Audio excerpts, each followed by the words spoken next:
మాత్రే నమః. ఓం సర్వమంగళాయ నమః. ఈరోజు కరెంట్ అఫైర్స్లో భాగంగా 2025-26 కేంద్ర బడ్జెట్కి సంబంధించిన కొంత ఇన్ఫర్మేషన్ మీ ముందుకు తీసుకొస్తున్నాను. కేంద్ర బడ్జెట్లో మోదీ ప్రభుత్వం గారు మూడవసారి అధికారంలోకి రాగానే ఎన్నో బడ్జెట్ను ప్రవేశపెట్టింది. రెండవ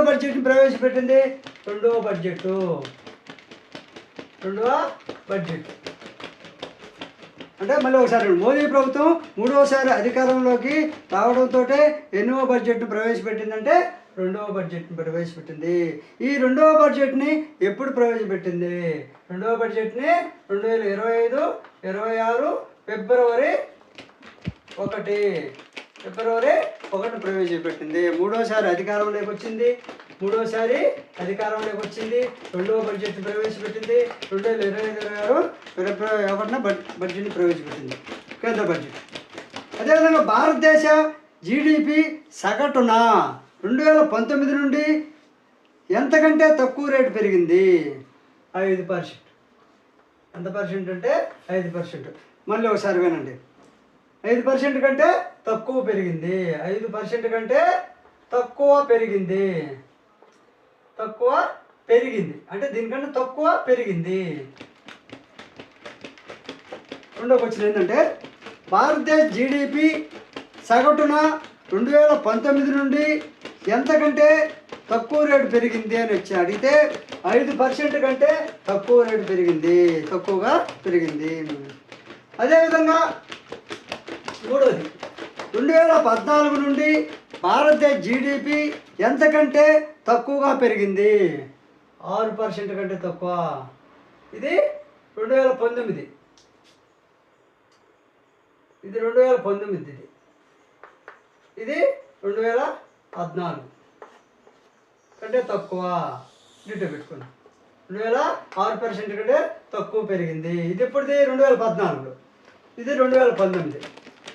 అదేవిధంగా 2025-26 బడ్జెట్లో సంవత్సరానికి పన్ను రాయితీ ఎంత నుండి ఎంతకు పెంచారు? 4 పన్ను రాయితీ. 2025 బడ్జెట్ ఇది. పన్ను రాయితీ ఎంత నుండి ఎంతకు పెంచారు? 7 లక్షల రూపాయల నుండి 2025-26 బడ్జెట్, కేంద్ర బడ్జెట్ పన్ను రాయితీ ఎంత పెంచారంటే 7 లక్షల నుండి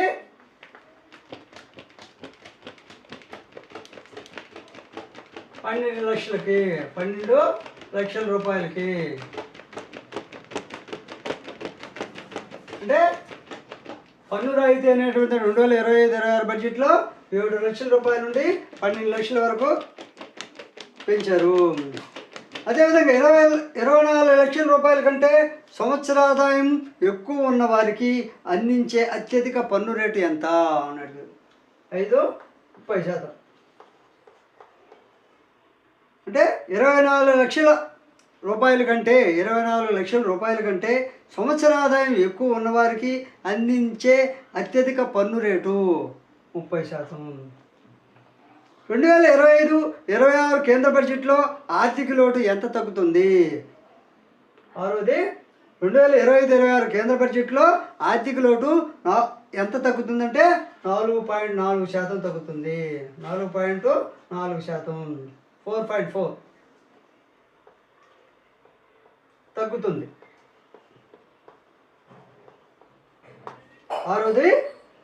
2025-26 కేంద్ర బడ్జెట్లో ఆర్థిక లోటు ఎంత తగ్గుతుందంటే 4.4% తగ్గుతుంది. అదేవిధంగా 2025-26 కేంద్ర బడ్జెట్లో తగ్గింపు వల్ల ఎంత ఆదాయం నష్టం జరుగుతుంది? కేంద్రానికి ఎంత ఆదాయం నష్టం జరుగుతుందంటే 1 లక్ష కోట్లు. 1 లక్ష కోట్ల రూపాయలు.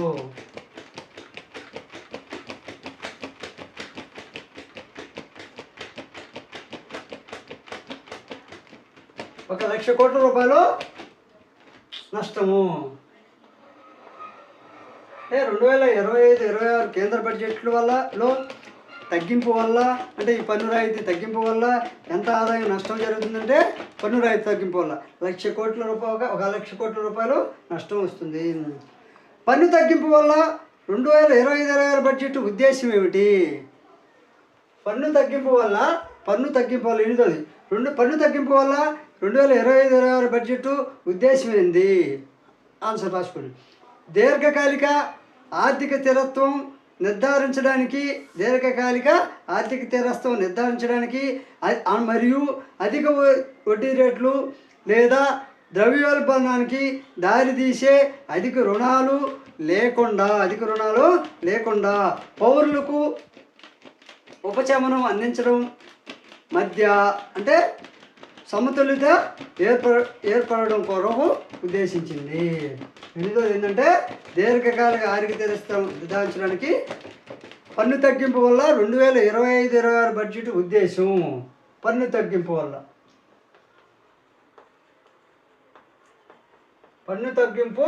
ఉద్దేశం ఏమిటంటే 25-26 పన్ను తగ్గింపు ఉద్దేశం దీర్ఘకాలిక ఆర్థిక స్థిరత్వం నిర్ధారించడానికి మరియు అధిక వడ్డీ రేట్లు లేదా ద్రవ్యోల్బణానికి దారితీసే అధిక రుణాలు లేకుండా పౌరులకు ఉపశమనం అందించడం మధ్య సమతుల్యత ఏర్పడడం కొరకు ఉద్దేశించింది పన్ను తగ్గింపు. అదేవిధంగా 9 2025-26 బడ్జెట్లో తగ్గిన వ్యయం 2025-26 బడ్జెట్లో తగ్గిన వ్యయాన్ని ఏమంటారు? తగ్గిన వ్యయం ఏమిటి? మూలధన వ్యయము. దాన్ని మూలధన వ్యయము అంటారు. మూలధన వ్యయము 2025-26 బడ్జెట్ ప్రకారము బడ్జెట్లో తగ్గిన వ్యయం ఏంటంటే మూలధన వ్యయము తగ్గింది. అదేవిధంగా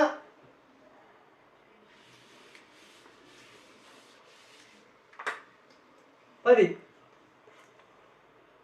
2025-26 బడ్జెట్ ప్రకారము మూలధన వ్యయం ఎంత కోల్పోతున్నాము? 2025 బడ్జెట్ ప్రకారం మూలధన వ్యయం ఎంత కోల్పోతున్నాము అంటే గతంలో 1,00,000 కోట్లు 1,00,000 కోట్ల రూపాయలు 1,00,000 కోట్ల రూపాయలు మూలధన వ్యయము 1,00,000 కోట్ల రూపాయలు నష్టపోతున్నాము. అదేవిధంగా 11 2025-26 కేంద్ర బడ్జెట్ ప్రకారం వచ్చే ఆర్థిక సంవత్సరం మూలధన కేటాయింపులో పెరుగుదల ఎంత? 2025-26 కేంద్ర బడ్జెట్ ప్రకారము వచ్చే ఆర్థిక సంవత్సరం మూలధన వ్యయ కేటాయింపులో పెరుగుదల ఎంత? 11 ఎంతంటే 10,000 కోట్లు 10,000 కోట్ల రూపాయలు గుర్తుపెట్టుకోండి. 11వది ఏంటంటే 10,000 కోట్లు 2025-26 కేంద్ర బడ్జెట్ ప్రకారం వచ్చే ఆర్థిక సంవత్సరం మూలధన వ్యయ కేటాయింపులో పెరుగుదల ఎంతంటే 10,000 కోట్ల రూపాయలు. అదేవిధంగా చారిత్రక ప్రమాణాల ప్రకారము మూలధన వ్యయం ఎక్కువ ఉన్నప్పటికీ పోయిన సంవత్సరాలలోని ఏ విధానాల నుండి మార్పును సూచిస్తుంది అంటే చారిత్రక 12 చూసుకోండి. చారిత్రక ప్రమాణాల ప్రకారము మూలధన వ్యయం ఎక్కువ ఉన్నప్పటికీ పోయిన సంవత్సరాల్లోని ఏ విధానాల నుండి మార్పును సూచిస్తుంది అంటే ఏ విధానాలు అంటే క్యాపిటల్ ఇంటెన్సివ్ విధానాల నుండి క్యాపిటల్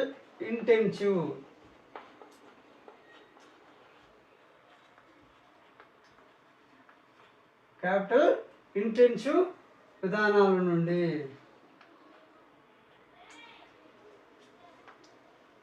12వది ఏంటంటే చారిత్రక ప్రమాణాల ప్రకారం మూలధన వ్యయము ఎక్కువ ఉన్నప్పటికీ పోయిన సంవత్సరాలలోని ఏ విధానాల నుండి మార్పులు సూచిస్తుంది క్యాపిటల్ ఇంటెన్సివ్ విధానాల నుండి మార్పును సూచిస్తుంది. అదేవిధంగా ఉపాధి కల్పన పెరుగుదల అనేది కల్పన 13 ఉపాధి కల్పన పెరుగుదల అనేటువంటిది 2025-26 కేంద్ర బడ్జెట్ ప్రకారము ప్రధాన విధానాల మార్పు అనేది ప్రధాన విధాన మార్పు.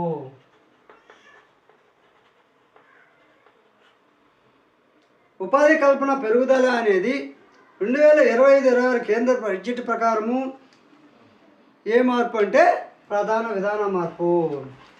అదేవిధంగా గత కేంద్ర బడ్జెట్పై ఉన్న విమర్శ ఏమిటి? గత కేంద్ర బడ్జెట్పై ఉన్న విమర్శ ఏమిటి అంటే production linked incentive PLI. PLI అంటే ప్రొడక్షన్ లింక్డ్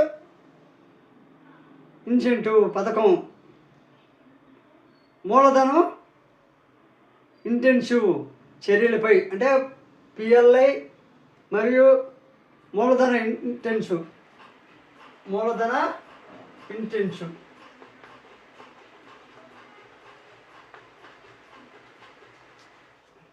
మూలధన ఇంటెన్సివ్ చర్యలపై అంటే PLI production linked incentive production linked incentive మూలధన ఇంటెన్సివ్ మధ్య అంటే చర్యలపై ప్రభుత్వ దృష్టి శ్రమతో కూడిన రంగాల కంటే పెట్టుబడి భారీ వెంచర్లకు అనుకూలంగా ఉందని విమర్శించబడింది.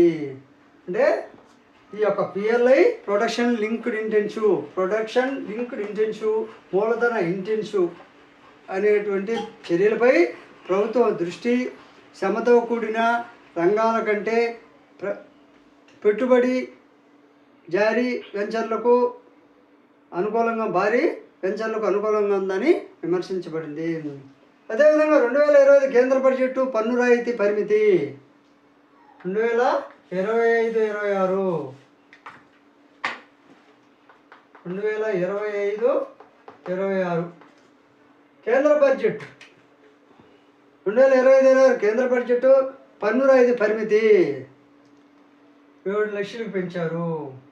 7 లక్షలకి పెంచారు. 7 లక్షల రూపాయలకి పన్ను రాయితీ పెంచారు. అదేవిధంగా 1.1-2 లక్షల వరకు సంపాదన పరులు కొత్త పదవినాలలో పన్ను 0. 1 నుంచి 2 లక్షల వరకు సంపాదన పరులకి కొత్త పన్ను విధానంలో పన్ను 0. 1-2 లక్షల వరకు పన్ను 0. అదేవిధంగా 12 లక్షల వరకు సంపాదన పరులకు మాత్రమే ఈ 0 పన్ను రాయితీ వర్తిస్తుంది. అంటే ఈ 0 పన్ను అనేటువంటిది 0 పన్ను 12 లక్షల వరకే 12 లక్షల వరకు వర్తిస్తుంది. 0 పన్ను వినాదం ఎన్ని లక్షల వరకు వర్తిస్తుందంటే 12 లక్షల వరకు వర్తిస్తుంది. అదేవిధంగా ఈ వీడియో కానీ నచ్చితే లైక్ చేయండి, షేర్ చేయండి, సబ్స్క్రైబ్ చేయండి.